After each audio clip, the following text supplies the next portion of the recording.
The smoke was already clawing at the sky when Ethan Hayes, a quiet army veteran with tired eyes and a loyal German shepherd named Ranger, heard the screams. He had only stepped outside to grab the mail, thinking it would be another ordinary day of healing, quiet walks, and trying to forget the past. But fate had different plans, plans that would test every scar he carried and every ounce of courage he thought he'd left behind. And if you're watching this right now, trust me, what happens next will stay with you long after this video ends. Ethan froze, listening. Ranger's ears shot up. Then another scream, oh hi, terrified, and unmistakably the scream of a child. Ethan didn't think. He didn't plan. His body moved on instinct, the way it used to in uniform, the way trauma never quite lets you forget. Ranger darted ahead, barking sharply as if urging his human to follow. Together they ran toward the burning house at the end of the street, where flames were already eating through the windows,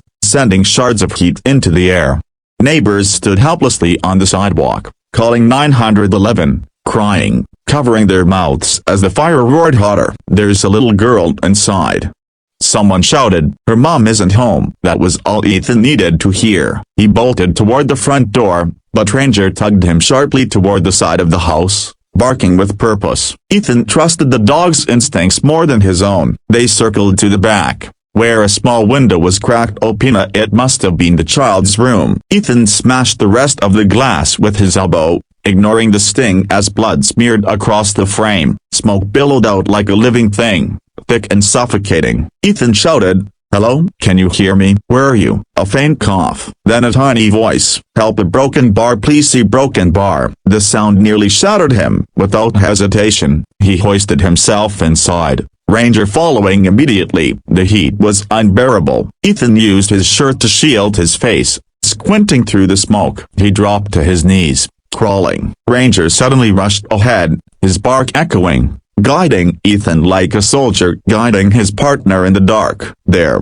hurled under a desk, was a little girl no older than 7, trembling, tears streaking down her soot-covered cheeks. Ranger nudged her gently, whining as if promising she'd be safe. Ethan scooped her into his arms, whispering, I've got you. Stay with me. You're going home. The journey back out felt endless. His eyes burned, his lungs felt like they were on fire themselves, and the roar of collapsing beams chased them like a monster. But somehow, maybe through willpower, maybe through something divine, he pushed through the window just as the room behind them exploded into flame.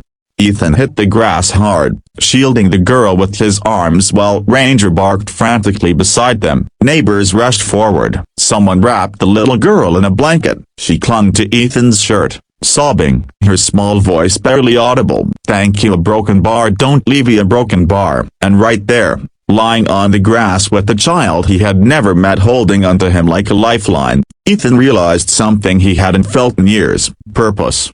Hours later, after firefighters doused the last of the flames and paramedics checked them all, Ethan sat quietly at the edge of the curb. Ranger pressed against his side, tail resting gently on his boots. The little girl, whose name was Lilia, was taken to the hospital for observation. Before she left, she looked at Ethan with eyes full of gratitude, as if she understood exactly what he had done for her. But Ethan didn't expect what came next. A black SUV screeched to a stop in front of the ruined house. A woman in a sharp suit, clearly someone important, jumped out, panic written across her face. She ran to the firefighters, to the police, to anyone who could tell her where her daughter was. When she finally saw Ethan and Ranger sitting quietly, bandaged and exhausted, something in her expression changed. She approached slowly, almost reverently. You, a broken bar, she said softly. You saved my daughter. Ethan stood awkwardly. Ma'am, I just did what anyone would be.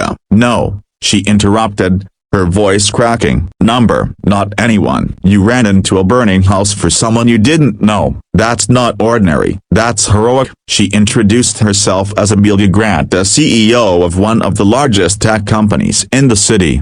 A woman known for power, precision, and never showing weakness. But at that moment, she was just a mother whose world had nearly collapsed. She opened her purse, pulled out a checkbook, a broken bar, and wrote a number so large Ethan felt dizzy just looking at it. She held it out with trembling hands. Please, take this. I can never repay what you've done, but at least Ethan stepped back.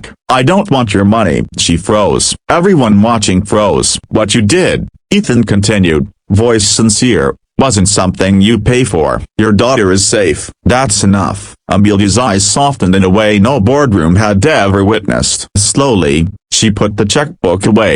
Then she sank down on the curb next to him, her knees trembling. "Then at least let me help you in some other way," she whispered. "Anything. Name it." Ethan didn't ask for anything, but fate, once again, wasn't finished with him.